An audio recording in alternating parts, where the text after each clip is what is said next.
Welcome back student. तो आज का हमारा नया टॉपिक है सेफ कंस्ट्रक्शन प्रैक्टिसेस। इस चैप्टर में हम उन इम्पोर्टेंट फैक्टर्स को डिस्कस करेंगे जो कि किसी बिल्डिंग्स को बनाते वक्त यूज़ किए जाते हैं ताकि जो बिल्डिंग है अर्थक्वेक, लैंडस्लाइड, साइक्लोन और फ्लड की सिचुएशन में टिकी रहे। पिछले कुछ डिकेड से नेचुरल डिज़ास्टर्स के बढ़ने से प्रॉपर्टी, लाइव्स और लाइवलीहुड्स का वर्ल्ड वाइड बहुत ज़्यादा नुकसान हुआ है। बढ़ती आबादी भी इसके पीछे एक कारण है, जिसकी वजह से लोगों ने उन जगह पे घर बनाना शुरू कर दिया है जहाँ पर ये अक्सर ये नेचुरल कैलामिटीज़ और हज़ार्ड्स आते हैं। इससे होने वाले नुकसान को एक ही तरीके से कम किया जा सकता है और वह है ऐसी टेक्निक्स के से घर बनाना जो कि इन नेचुरल कैलामिटीज़ को के जो इम्पैक्ट है उसको कम कर सके। तो सबसे पहले इसमें हम एक केस स्टडी लेंगे। 26 दिसंबर 2003 में सुबह के 5:26 पर 6.6 रेक्टर स्केल वाला अर्थक्वेक ईरान के साउथ ईस्टर्न पार्ट में आया था, जिसमें 30,000 से ज़्यादा लोग मारे गए और 30,000 से ज़्यादा लोग घायल हुए। हॉस्पिटल और स्कूल्स की बिल्डिंग को बहुत ज़्यादा नुकसान पहुंचा।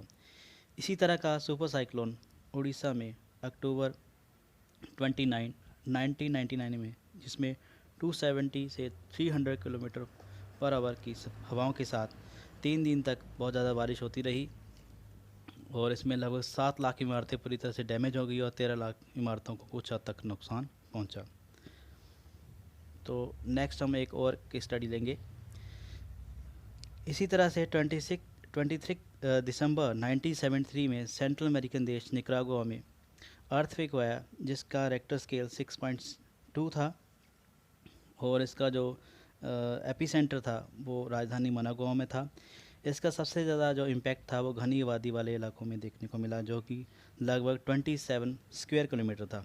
राजधानी मनागुआ की कुल आबादी में से 4,30,000 लोग मारे गए, 20,000 लोग घायल हुए, 2,60,000 से ज़्यादा शहर छोड़कर चले गए, 50% से अधिक बेरोजगार हो गए, जबकि 70% लोग बेघर हो गए।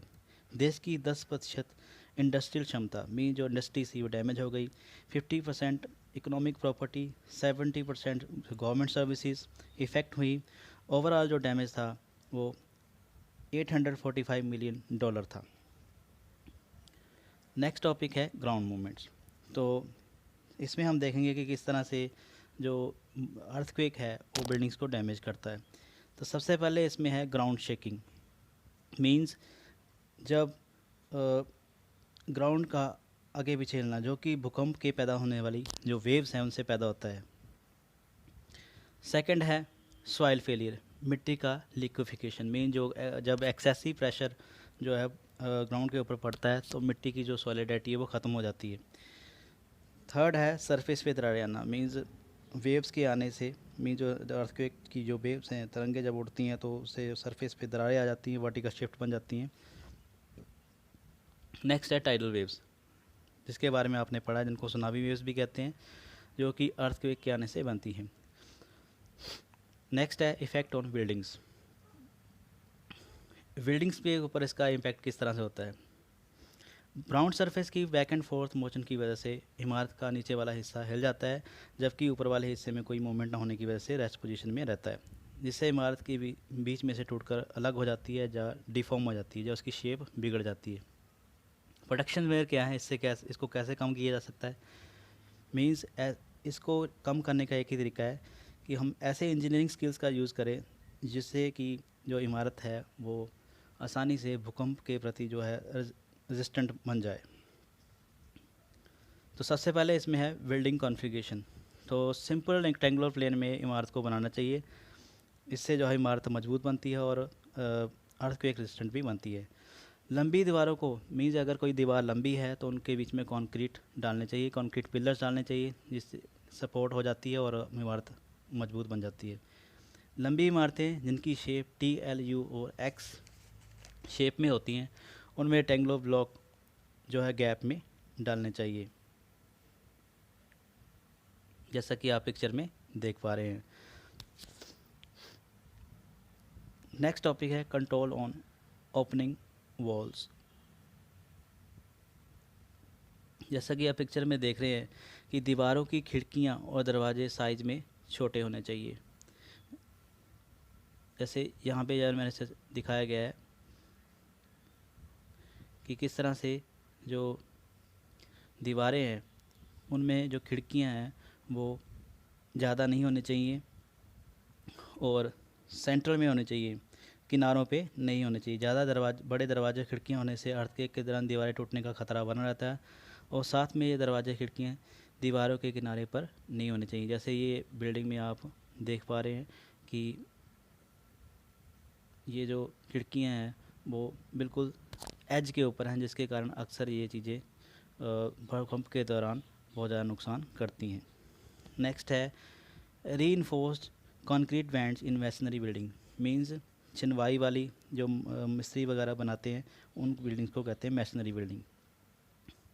एक मैसनरी इमारत की दीवारों को मजबूत बनाने के लिए रीइंफोर्स्ड कंक्रीट बैंड्स बनाए जाते हैं। जैसे कि आप इस आसानी से देख पा रहे हैं कि बहुत तरह के जो बैंड्स हैं वो बनाए जाते हैं ताकि जो इमारत है वो मजबूत बने। और इसके साथ साथ इसके जो अंदरूनी और बाहरी इमारतें हैं दीवारें हैं दोनों, उनके तरफ ये जो कंक्रीट रीइंफोर्स्ड कंक्रीट बैंड्स है वो लगाए जाते हैं। और इमारत बनाते समय plinth band, lintel band, roof band और गैवल बैंड का यूज़ किया जाता है और ये बिल्डिंग्स के टाइप के ऊपर डिपेंड करता है, जैसा कि आप पिक्चर में देख पा रहे हैं। नेक्स्ट है वर्टिकल रीइंफोर्समेंट। वर्टिकल रीइंफोर्समेंट का मीनिंग है खड़े जो पिलर है जो उनको डालना। दो दीवारों को आपस में जोड़ने के लिए कोनों की तरफ रीइंफोर्समेंट वर्टिकल जो पिलर हैं वो डाले जाते हैं ताकि जो इमारत है वो आपस में पूरी तरह से जो है सॉलिड हो जाए। तो नेक्स्ट हम कहेंगे कि ये कहना काफ़ी हद तक सही होगा कि भूकंप में जो अर्थक्वेक है वो लोगों को नहीं मारता है। ये कमज़ोर इमारतें हैं जो कि जब भूकंप आ जाता है वो गिर जाती हैं, जिससे लोग मार जाते हैं। इसलिए अर्थक्वेक से होने वाले नुकसान से बचने के लिए ऐसे बिल्डिंग्स को बनाना चाहिए जो कि अर्थक्वेक रेजिस्टेंट हो, तभी हम इसके इम्पैक्ट को कम कर सकते हैं। तो नेक्स्ट टॉपिक है लैंडस्लाइड। तो हम अब एक और नेचुरल कैलामिटी के बारे में डिस्कस करेंगे जिसका नाम है लैंडस्लाइड। ऐसा कि नाम से ही पता चल रहा है, लैंडस्लाइड वर्ल्ड वाइड एक मेन नेचुरल कैलामिटीज़ में से एक है। हम अपने देश की बात करें तो पहाड़ी इलाके जैसे कि हिमालयन माउंटेन्स, नॉर्दर्न पार्ट और नॉर्थ ईस्टर्न पार्ट्स में लैंडस्लाइड एक बहुत ज़्यादा प्रमुख समस्या है, एक नेचुरल डिज़ास्टर है जो कि हर साल होता है और इसी वजह से ही बहुत ज़्यादा लाइफ और प्रॉपर्टी दोनों डैमेज हो जाते हैं। इसके अलावा इनसे ट्रांसपोर्टेशन और कम्युनिकेशन लाइंस भी बहुत ज़्यादा इफ़ेक्ट होती हैं।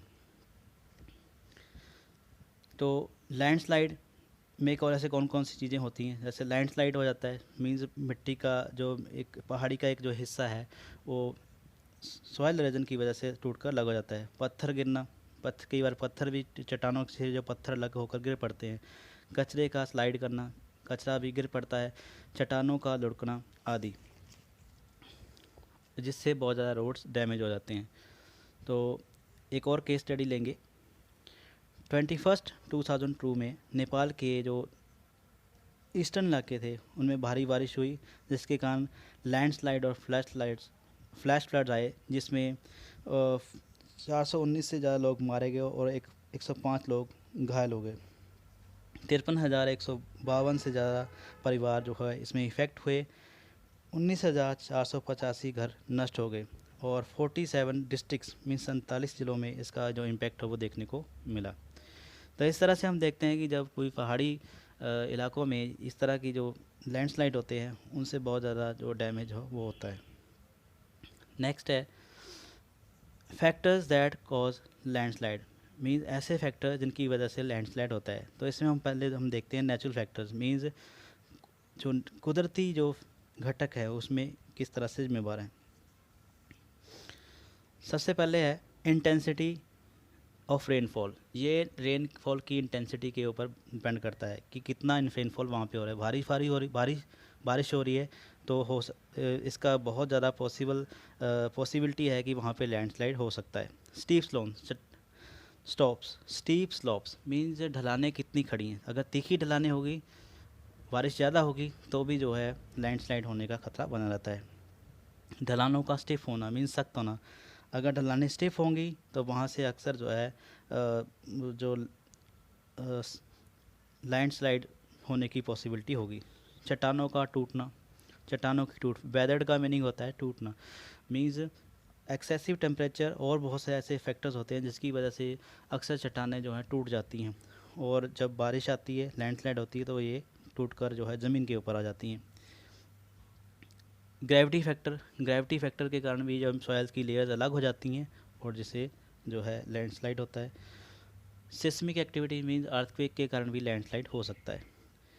ड्रेनेज, पुअर ड्रेनेज मीन्स जब बारिश होती है तो अगर पानी नीचे नहीं आ पाता है पहाड़ियों से, तो पानी इकट्ठा होने की वजह से जो मिट्टी की जो पकड़ है वो कमज़ोर आ जाती है और अक्सर लैंडस्लाइड हो जाता है। नेक्स्ट है मैन मेड फैक्टर्स, तो मीन्स ह्यूमन बींग इसमें किस तरह से रिस्पॉन्सिबल है। सबसे पहला कारण है डिफॉरेस्टेशन, मीन्स पहाड़ियों के ऊपर अक्सर बहुत ज़्यादा डिफॉरेस्टेशन होता है मैन के द्वारा, तो उसके कारण भी जो है सॉइल इरोजन होने की वजह से बारिश की सिचुएशन में तो लैंडस्लाइड हो सकता है। नॉन इंजीनियर्ड एक्सकवेशन मीन्स जब पहाड़ों पर खुदाई की जाती है तो उसमें किसी भी तरह की टेक्निक का इस्तेमाल नहीं किया जाता है, अंधाधुंध खनन से भी जो है अक्सर जो है बारिश की स्थिति में लैंडस्लाइड हो सकता है। माइनिंग एंड क्वेरिंग, खुदाई करने से भी लैंडस्लाइड हो सकता है। नॉन इंजीनियर्ड कंस्ट्रक्शन मींस ऐसे घर जो बिना किसी इंजीनियरिंग टेक्निक के बनाए गए हैं, उनमें भी जो है उनकी वजह से भी लैंडस्लाइड हो सकता है। Land use pattern means land का पैटर्न अगर सही नहीं चूज़ किया गया है, मींस अगर ऐसे जगह जहाँ पर अक्सर नेचुरल जो लैंडस्लाइड आते हैं अगर उनका यूज़ करेंगे तो वहाँ पे अक्सर जो है लैंडस्लाइड आ सकता है। नेक्स्ट है मोस्ट वनरेबल होम्स, मींस ऐसे घर जो कि लैंडस्लाइड की चपेट में अक्सर आते हैं। ऐसे कौन कौन से घर हैं? एग्जिस्टिंग लैंडस्लाइड एरिया मींस ऐसे एरिया जहाँ पे अक्सर लैंडस्लाइड आते रहे हैं, अगर उन जगह पे घर बनाएंगे तो वहाँ पे उनको खतरा हो सकता है। स्टीप नेचुरल स्लोप्स, तीखी जो ढलाने हैं वहाँ पे भी अगर घर बनाए जाएँ तो वहाँ पे भी उन घरों को खतरा रहता है। थर्ड है ऐसे घर जहाँ पर पानी के मुहाने हैं मीन्स झरने हैं, वहाँ पे भी अक्सर लैंडस्लाइड का खतरा बना रहता है। और पहाड़ियों के तल में houses constructed near footing means पहाड़ियों के तल में बनाए गए घरों को भी अक्सर जो है लैंडस्लाइड का खतरा रहता है। जैसा कि आपने केदारनाथ उत्तराखंड में देखा था कि किस तरह से वहाँ पे जो पहाड़ियों के तल में जो घर बने हुए थे उनको डैमेज पहुँचा था। नेक्स्ट है protection measures from damage to buildings means किस तरह से जो है हम लैंडस्लाइड के अगेंस्ट जो है कुछ ऐसी टेक्निक्स का यूज़ करके जो है इसके इम्पैक्ट को कम कर सकते हैं। लैंडस्लाइड्स अक्सर वहीं पे आते हैं जहाँ ये अक्सर आते हैं। ऐसे एरियाज़ जहाँ पे अक्सर लैंडस्लाइड आते हैं वहाँ पे हमें घर बनाने से बचना चाहिए। ऐसे एरियाज़ जो कि फ्लैट हैं सेफ़ हैं घर बनाने के लिए, वो घर जो कि तीखी ढलान के तल में होते हैं, जैसा कि आप पिक्चर में देख पा रहे हैं, जैसा कि आप ये पिक्चर में क्लियर कट देख पा रहे हैं कि ऐसे घर जो कि तीखी ढलानों के तल में होते हैं अक्सर लैंडस्लाइड की चपेट में आ जाते हैं। डूज, तो नेक्स्ट है साइंस एंड वार्निंग्स मीन्स ऐसे कौन कौन से साइंस हैं जिनका हम उनको आइडेंटिफाई करके लैंडस्लाइड के बारे में पता लगा सकते हैं। और नेक्स्ट तो इसमें फर्स्ट पॉइंट है, यदि आपका घर पहाड़ी पे है तो आप इन साइंस को देखकर लैंडस्लाइड का अनुमान लगा सकते हैं। सबसे पहले है डूज और विंडोज़ का जैम हो जाना। ये किस वजह से होता है? जब मिट्टी खिसकती है, ज़मीन खिसकती है, तो अक्सर जो है डूज और विंडोज़ जैम हो जाते हैं।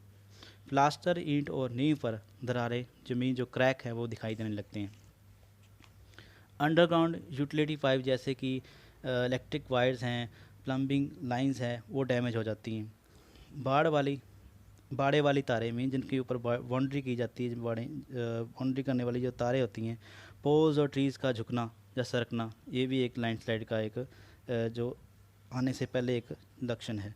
ढलान के ऊपर उभार आना या पानी का आना। नेक्स्ट है take preventive action. Preventive action क्या है? बचने के लिए क्या करना चाहिए? लैंडस्लाइड के इम्पैक्ट को proper construction techniques, seasonal inspection means season two season हमें जो है इसकी जांच करनी चाहिए। रेगुलर मेंटेनेंस करनी चाहिए ड्रेनेज की। मीन्स अगर हमें देखना है कि पानी जो है जमा ना हो, तो अगर हम इन चीज़ों का ध्यान रखेंगे तो इसको रोका जा सकता है। प्रोटेक्ट वनरेबल एरियाज़, मीन्स ऐसे एरिया जो कि चपेट में आ सकते हैं उनके बारे में। निकासी वाले पानी को ऐसे एरिया जो कि वनरेबल है उनमें उनमें रोकने के लिए तीखी ढलानों, लूज सॉइल और vegetated areas. Vegetated area, non vegetated area से मेरा मीनिंग में है ये है कि ऐसा एरिया जहाँ पे किसी भी तरह की जो वेजिटेशन वो नहीं की जाती है, उन जगह पे जो ड्रेनेज वाला पानी है उन एरियाज़ में जाने से रोकना चाहिए। नेक्स्ट है कलेक्ट रन ऑफ, मीन जो सरफेस रन ऑफ वाटर है, सड़क से आने वाला पानी है और ऐसी ज़मीन जो कि किसी भी तरह से वेजिटेशन, वहाँ पे वेजिटेशन नहीं है, उनमें जो पानी है वो उसका जो बहाव है वो जो नेचुरल ड्रेनेज वाटर है उसमें ले जाना चाहिए, ताकि कम से कम पानी जो है वो जो कंस्ट्रक्शन जो हमारी प्रॉपर्टी है उसमें रहे। नेक्स्ट है intercept surface water. Surface water को किस तरह से इंटरसेप्ट में रोका जा सकता है। जब सरफेस वाटर आपके घर की तरफ आता है तो एक गटर मीन्स एक जो गड्ढा है खोद कर ढलान बनाकर पानी के रुख को नेचुरल वाटर कोर्सेज की तरफ मोड़ा जा सकता है। आपका जो इंटरसेप्ट है वो हॉरिजॉन्टल होना चाहिए, मीन्स इतना ज़्यादा ढलान वाला नहीं होना चाहिए, जिसमें ढलान कम हो ताकि ज़्यादा से ज़्यादा पानी धीरे धीरे जाए। नाली की साइड के पास घास लगा दे और सभी नालियों को साफ़ रखें, इससे जो है आपका पानी जो है अच्छी तरह से फ्लो करेगा और जमा नहीं हो पाएगा। नेक्स्ट है स्टेबलाइजिंग स्लोप। मिट्टी के एरोजन को बचाने के लिए घास और पेड़ लगाएं। स्ट्रॉ, लकड़ी के चिप्स और छाल और को 1 इंच गहराई में दबाकर रखने से मिट्टी अपनी जगह पर बनी रहती है। इससे भी हम जो है इसके जो इम्पैक्ट है उसको कम कर सकते हैं। नेक्स्ट है बैरियर्स। प्रॉपर्टी ओनर्स जो होते हैं वो तीखी ढलानों के तल पर जब घर बनाते हैं, जब होटल बनाते हैं, तो उनकी तल के आगे जो है बैरियर्स लगाकर हल्के लैंडस्लाइड को आसानी से रोका जा सकता है। ऐसे स्ट्रक्चर्स में ये पोटेंशियल होना चाहिए कि वो भारी से भारी लैंडस्लाइड को भी आसानी से रोक सकें, और ये स्ट्रक्चर ऐसे बनने चाहिए जिससे कि बाद में मलबे को आसानी से हटाया जा सकते। तो मेरे इस टॉपिक में इतना ही। नेक्स्ट मिलते हैं किसी नेक्स्ट टॉपिक के ऊपर।